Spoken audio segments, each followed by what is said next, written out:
Good morning. It's Sunday, September 28th. And this morning I want to talk about the situation in Congress and the possible shutdown of the U.S. government, because Congress is barreling toward a shutdown despite the peril. And the Democrats say they won't back a GOP bill to extend government funding unless Republicans negotiate with them over health care. So there we are, with a couple of days to go and the country might shut down because our governments can't put their heads together and move us forward. Democrat leaders in the House and the Senate are holding firm to their vow to oppose a relatively straightforward measure to extend government funding past September 30th unless Republicans agree to negotiate on health care. So why won't the Republicans agree to negotiate on health care? Why are the Democrats sticking their bodies in the way with the health care cause? So it seemed that they did not get upset about the release of a memo late Wednesday from the White House Office of Management and Budget,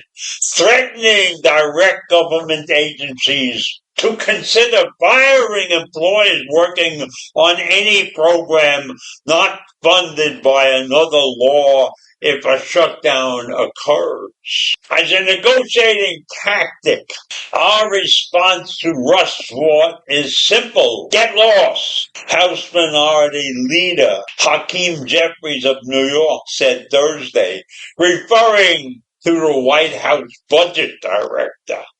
What kind of actions are those? Those are not the actions of a country that should be working together. And time is running short for either party to make overtures to the other party.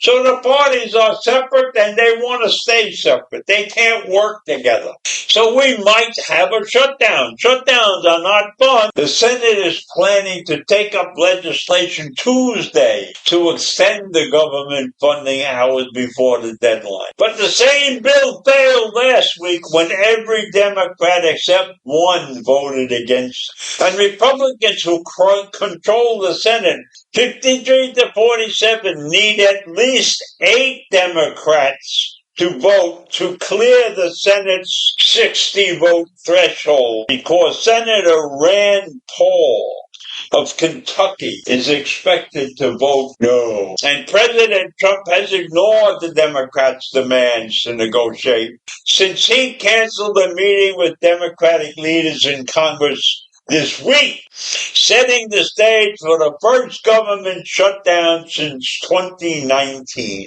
And if there's not a breakthrough, that's what's going to happen.